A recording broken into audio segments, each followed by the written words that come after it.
आदाब, KP news 24/7 में आपका स्वागत है। मैं हूं मुस्तफा आदिल। सबसे पहले देखते हैं मुख्य समाचार।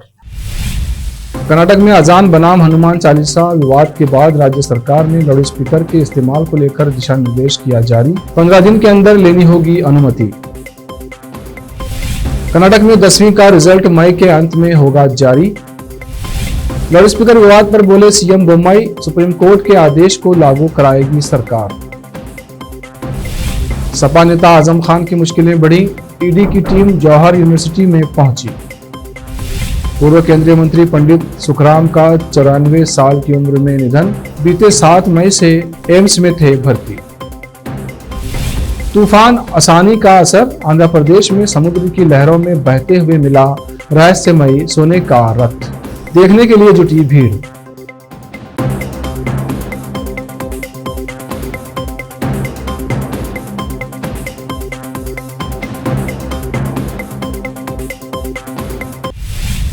अब समाचार विस्तार से। हैदराबाद आर्ट सोसाइटी, जो तेलंगाना सरकार के भाषा और संस्कृति विभाग का एक स्वायत्त संगठन है, उसकी तरफ से 79वां ऑल इंडिया एनुअल एग्जीबिशन 2022 का आयोजन किया गया, जिसमें देश के कई प्रसिद्ध आर्टिस्टों ने अपनी कलाकृतियों के साथ भाग लिया।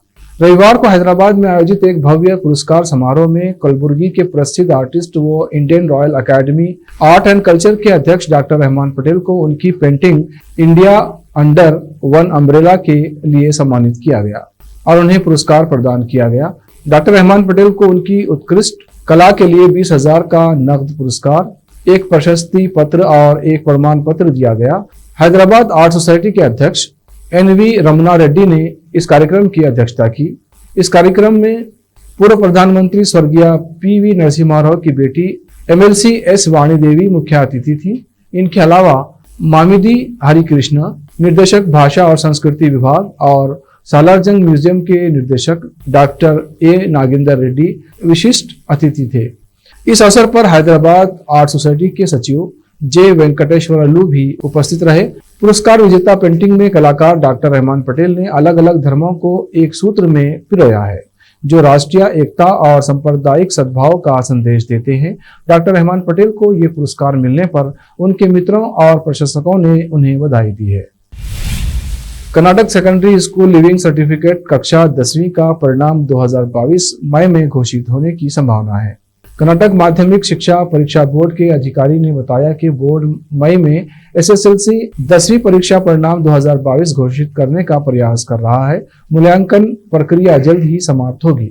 अधिकारी ने कहा, SSLC 10वीं का परीक्षा परिणाम 2022 मई के अंत तक घोषित होने की संभावना है। 10वीं का परीक्षा परिणाम आधिकारिक वेबसाइट sslc.karnataka.gov.in पर उपलब्ध होगा।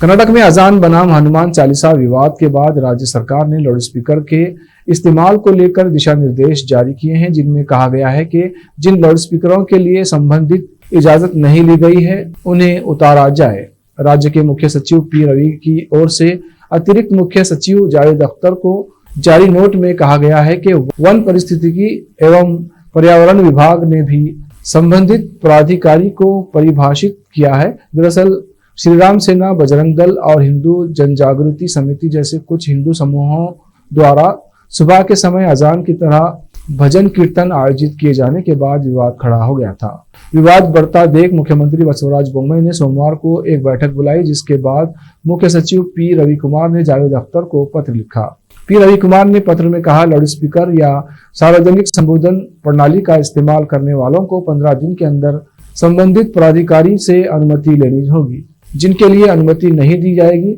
उन्हें स्वेच्छा से या फिर संबंधित प्राधिकारी द्वारा हटा दिया जाएगा। महाराष्ट्र नवनिर्माण सेना के राष्ट्रीय अध्यक्ष राज ठाकरे के अयोध्या दौरे से पहले विरोध शुरू हो गया है। संगम नगरी प्रयागराज में राज ठाकरे वापस जाओ के शहर में कई चौराहों पर होर्डिंग्स लगाए गए हैं। मनसे नेता राज ठाकरे का अयोध्या दौरा 5 जून को प्रस्तावित है। इस दौरे के विरोध में संगम नगरी प्रयागराज में इलाहाबाद सेंट्रल यूनिवर्सिटी छात्र संघ के पूर्व महामंत्री शिवम सिंह समेत कई अन्य छात्रों की ओर से होर्डिंग्स लगाए गए हैं। समाजवादी पार्टी नेता आजम खान की मुश्किलें बढ़ सकती हैं। आजम खान से जुड़े मामले में प्रवर्तन निदेशालय की टीम आज लखनऊ से रामपुर पहुंची। ईडी की टीम के साथ तहसीलदार प्रमोद कुमार के साथ आजम खान की यूनिवर्सिटी में पहुंचे। 2050-100 बीघा शत्रु संपत्ति के मामले की जांच करने ईडी की टीम रामपुर जौहर यूनिवर्सिटी पहुंची। आज ईडी की टीम और रामपुर राजस्व विभाग के अधिकारी दोनों ने मिलकर यूनिवर्सिटी में जाकर शत्रु संपत्ति की जांच पड़ताल जारी की। प्रवर्तन निदेशालय ने आजम खान के अवैध कब्जे वाली प्रॉपर्टीज का ब्यौरा मांगा है। इस मामले में रामपुर जिला प्रशासन ने एक टीम बनाई है। इस टीम में 9 लोग शामिल हैं। साथ ही सत्यापन की प्रक्रिया भी आरंभ हो गई है। रामपुर से नाजिम अली की रिपोर्ट। अब वक्त है ब्रेक का। ब्रेक के बाद जल्द लौटते हैं। हिंदुस्तान के हर कोने में हम हैं मौजूद। 24 घंटे हालात पर गहरी नजर, खबरों से जुड़े चुपते सवालात और आपको दिखाता है धार्मिक, सामाजिक, राजनीतिक, लोकल और इंटरनेशनल न्यूज की सबसे बेहतर कवरेज, जो आपको रखती है हर पल बाखबर। देश और दुनिया भर की खबर के लिए देखते रहें KP news 24/7। Noor education trust Bidar की ओर से चलाए जाने वाला Noor MEd and BEd college Bidar, recognised by NCTE Delhi and affiliated to Gulbarga University, Gulbarga. Admission are open for the academic year 2021-22. विशेषज्ञ और सक्षम शिक्षकों द्वारा शिक्षा प्राप्त करने के लिए नूर एमएड एंड बीएड कॉलेज में दाखिला लें और शांत वातावरण में शिक्षा प्राप्त करें। बीदर शहर में बेहतर शिक्षा का एकमात्र केंद्र Noor MEd and BEd college, Shahpur gate, Bidar. Phone numbers 9945283920, 8482221297। रोगियों की सेवा और देखभाल करना जहां बड़े सम्मान की बात है, वहीं ये एक सम्मानीय पेशा भी है। इस पेशे को अपनाने वालों को नर्स कहा जाता है और इसका प्रशिक्षण लेने को नर्सिंग कहते हैं। इस नर्सिंग कोर्स की शिक्षा लेने के लिए सुखद वातावरण और अच्छे प्रशिक्षण केंद्र की आवश्यकता होती है। नर्सिंग कोर्स की शिक्षा देने वाला बीदर में एकमात्र केंद्र है श्री नानक झिर्रा साहेब फाउंडेशन बीदर की ओर से चलाए जाने वाला Shri Nanak Jhira Sahib college of nursing, affiliated to Rajiv Gandhi university of health science Karnataka, जहां पर विशाल क्लासरूम, बेहतर प्रयोगशाला, कम्युनिटी लैब, न्यूट्रिशन लैब, विशाल और सुखद वातावरण में नर्सिंग की शिक्षा देने की सुविधा, विशाल और सुंदर कॉन्फ्रेंस हॉल, हवादार और बड़ी सी लाइब्रेरी के साथ साथ सभी प्रकार की उपयोग की जाने वाली सामग्री के साथ एनाटॉमी लैब और एडमिनिस्ट्रेशन ऑफिस उपलब्ध है। Vice chairperson Mrs Reshma Kaur की देखरेख में चलाए जाने वाला और प्रिंसिपल मिस्टर महांतेश की निगरानी में बेहतर नर्सिंग ट्रेनिंग का एकमात्र केंद्र Shri Nanak Jhira Sahib college of nursing, near Nehru stadium, Bidar. Admission are open for the academic year 2021-22. Phone number 08483228272. जब अपने सपनों का नया घर बन जाए तो उसे सजाने के लिए जहां घर की दूसरी सामग्रियों की जरूरत होती है, वही घर का मुख्य पात्र होते हैं द्वार, खिड़कियां, अलमारी। अपने सपनों के महल के लिए सुंदर बने बनाए द्वार के लिए बीदर नगर में एकमात्र दुकान है Surya plywoods and glass centre, जहां पर हर रंग, हर डिजाइन और हर प्रकार के और विभिन्न एजेंसियों के प्लाईवुड्स के दरवाजे, किचन और टॉयलेट्स में उपयोग होने वाली सामग्री और दूसरी चीजें मिलती हैं। घर बनाने में उपयोग की जाने वाली सभी चीजों को खरीदने के लिए आज ही चले आइए आपके अपने शहर बीदर का आपका अपना shop Surya plywoods and glass centre, Parvati complex, BVB college road, Bidar. अधिक जानकारी के लिए शॉप के मालिक लालजी पटेल से इस नंबर पर संपर्क करें 09844090653। ब्रेक के बाद फिर एक बार आपका स्वागत है। आइए देखते हैं आगे के समाचार। कांग्रेस के वरिष्ठ नेता और पूर्व केंद्रीय मंत्री पंडित सुखराम का निधन हो गया है। उनके पोते ने ये जानकारी दी है। सुखराम 94 वर्ष के थे और 7 मई से नई दिल्ली स्थित अखिल भारतीय आयुर्विज्ञान संस्था एम्स में भर्ती थे। हिमाचल में कांग्रेस के नेता एवं सुखराम के पोते आश्रया शर्मा ने मंगलवार की रात सोशल मीडिया मंच फेसबुक पर पूर्व केंद्रीय मंत्री के निधन की जानकारी दी है। हालांकि उन्होंने सुखराम का निधन कब हुआ इसकी कोई जानकारी नहीं दी। शर्मा ने सुखराम के साथ अपने बचपन की एक तस्वीर भी साझा की। सुखराम को 4 मई को मनाली में मस्तिष्क घात हुआ था। इसके बाद उन्हें मंडी के एक क्षेत्रीय अस्पताल में भर्ती कराया गया था, जहां से बेहतर इलाज के लिए उन्हें शनिवार को दिल्ली स्थित एम्स लाया गया था।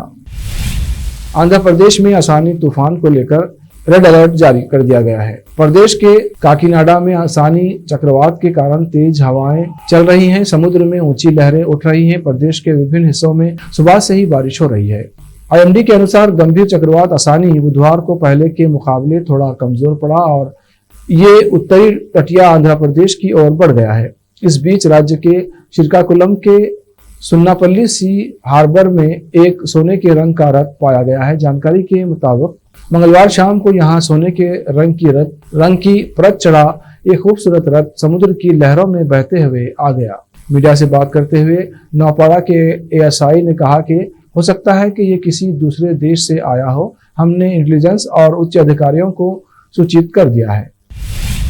रामपुर पुलिस ने 48 मोबाइल बरामद कर उनके मालिकों को सौंपा है। मोबाइल मिलने के बाद लोगों ने एसपी रामपुर सहित रामपुर पुलिस का शुक्रिया अदा किया। इस अवसर पर एसपी अशोक कुमार शुक्ला ने कहा कि चोर सुधर जाएं, क्योंकि मोबाइल पुलिस पकड़ ही लेगी। इसलिए मोबाइल किसी का ना चोरी हो, अगर कहीं पड़ा हुआ मिले तो उसे वापस कर दे या पुलिस को दे दे, अगर नहीं तो बड़ी कार्रवाई होगी। रामपुर से केपी न्यूज के संवाददाता नाजिम अली की रिपोर्ट। मोबाइल बरामद किए हैं, लोगों को दिए भी हैं। कितने मोबाइल बरामद हुए हैं, क्या कार्रवाई हुई? देखिए 49 मोबाइल की कंप्लेन हमारे पास पेंडिंग थी। किसी का चोरी गया, किसी का गुम हो गया, किसी का पर्स से निकाल लिया, तरह तरह कंप्लेंट्स थी। तो हमने अपने साइबर सेल को लगाया कि तुम ये सारे मोबाइल बरामद करो। पीछे पड़ के ये 49 मोबाइल बरामद हुए हैं। करीब 6 लाख कुछ रुपए के हैं। कोई मोबाइल आपका 10,000, 12,000, 15,000 से कम का नहीं है। ये सारे लोग आए हुए हैं। इन्हें उम्मीद नहीं थी कि हमारा मोबाइल मिलेगा। अभी 20 लोग नहीं आ पाए हैं। मैं उनको नंबर मेरे पास है उनको बुला करके, उसमें दिक्कत क्या आ रही है कि जो मान ली कोई आदमी नहीं आया लेने मोबाइल, तो हम उसका नंबर ट्रेस करके कॉल करते हैं तो किसी और की आईडी लगी होती है। तो इसलिए 20 लोग भी ट्रेस नहीं हो पा रहे किनके हैं। इनको बुला के मैं दूंगा। और मोबाइल के लिए चोरों से भी मेरा ये कहना है कि कृपया मोबाइल न चुराएं, क्योंकि ये चुराएंगे तो पकड़ जाएगा। तो अब ये सीख उनको लेनी चाहिए कि जमाना बदल रहा है, टेक्नोलॉजी का है। ये रोटी सब्जी नहीं है कि चुरा के खा लिए। तो सर किस तरह से बरामद किए गए ये मोबाइल? ये पुलिस की टेक्निक होती है। आपका मोबाइल खो गया, आप हमें नंबर दोगे। बहुत सारी चीजें हैं जो मैं बिल्कुल नहीं बताना चाहूँ कैसे करते हैं। टेक्निकल सर्विलांस है हमारा, टेक्निकल सर्विलांस भी है और मैनुअल इनपुट भी है। कुल मिला करके कि अगर आपका चोरी जाएगा तो बरामद मैं कर दूंगा। क्या लोग भी पकड़े गए हैं इसके साथ में, जिनके पास से बरामद हुआ? हाँ, कोई लोग भी पकड़े गए हैं और कुछ दुकानदारों के यहाँ रिपेयर में थे। कई तरह की चीजें उसमें हैं। पहले मेरा काम था, इनको मैंने हैंड ओवर कर दिया है। बाकी कार्रवाई अभी वैधानिक कार्रवाई हमारी एसओजी और पुलिस करेंगे। ठीक। राष्ट्रपति रामनाथ कोविंद ने भारतीय सेना के 13 जवानों को देश के तीसरे सबसे बड़े वीरता पुरस्कार शौर्य चक्र से सम्मानित किया है। जम्मू कश्मीर में आतंक विरोधी अभियानों में बहादुरी के लिए 6 शहीदों को मरणोपरांत शौर्य चक्र से सम्मानित किया गया। साल 2014 में सत्ता में आई भारतीय जनता पार्टी के कार्यकाल का 30 मई को 8 साल पूरे हो जाएंगे। कार्यकाल के 8वें सालगिरह को लेकर अभी से तैयारी शुरू कर दी गई है। इधर बीजेपी अध्यक्ष जेपी नड्डा ने पार्टी कार्यकर्ताओं को 30 मई से 15 जून तक बूथ स्तर पर सेवा, सुशासन और गरीब कल्याण कार्यक्रम आयोजित करने का निर्देश दिया है। प्रदेश स्तर पर इसके आयोजन के लिए 3 सदस्यीय समिति के गठन का निर्देश दिया गया है। पार्टी आलाकमान की ओर से राष्ट्रीय स्तर से मंडल स्तर तक के कार्यकर्ताओं को इन 15 दिनों में केवल गरीब कल्याण और सेवा के कार्यक्रम को आयोजित करने का निर्देश दिया गया है। कहा गया है कि सभी सांसद, विधायक, नगर निगम और नगर पालिका अध्यक्ष, जिला पंचायत अध्यक्ष, पार्षद, जिला पंचायत सदस्य समेत सभी पदाधिकारी कार्यक्रम में बढ़ चढ़ कर भाग लें। इस बाबत उन्हें निर्देश दे दिया गया है। माइक्रोसॉफ्ट के को फाउंडर बिल गेट्स कोरोना संक्रमण की चपेट में आ गए हैं। बिल गेट्स ने मंगलवार को खुद ट्वीट कर इस बात की जानकारी दी है। कोरोना के हल्के लक्षणों से जूझ रहे बिल गेट्स ने अपने आधिकारिक ट्विटर अकाउंट से ट्वीटर कर कहा कि वो दोबारा पूरी तरह से स्वस्थ होने तक खुद को आइसोलेट कर रहे हैं। बिल गेट्स ने ट्वीट किया, मैं कोरोना संक्रमण की जांच में पॉजिटिव पाया गया हूं। संक्रमण के माइल्ड लक्षणों से जूझ रहा हूं। ऐसे में विशेषज्ञों की सुझाव के आधार पर खुद को दोबारा पूरी तरह से स्वस्थ होने तक आइसोलेट कर रहा हूं। आखिर में फिर एक बार देखते हैं मुख्य समाचार। कर्नाटक में अजान बनाम हनुमान चालीसा विवाद के बाद राज्य सरकार ने लाउड स्पीकर के इस्तेमाल को लेकर दिशा निर्देश किया जारी। 15 दिन के अंदर लेनी होगी अनुमति। कर्नाटक में 10वीं का रिजल्ट मई के अंत में होगा जारी। लाउड स्पीकर विवाद पर बोले सीएम बोम्मई, सुप्रीम कोर्ट के आदेश को लागू कराएगी सरकार। सपा नेता आजम खान की मुश्किलें बढ़ी। ईडी की टीम जौहर यूनिवर्सिटी में पहुंची। पूर्व केंद्रीय मंत्री पंडित सुखराम का 94 साल की उम्र में निधन। बीते 7 मई से एम्स में थे भर्ती। तूफान आसानी का असर। आंध्र प्रदेश में समुद्र की लहरों में बहते हुए मिला रहस्यमयी सोने का रथ। देखने के लिए जुटी भीड़।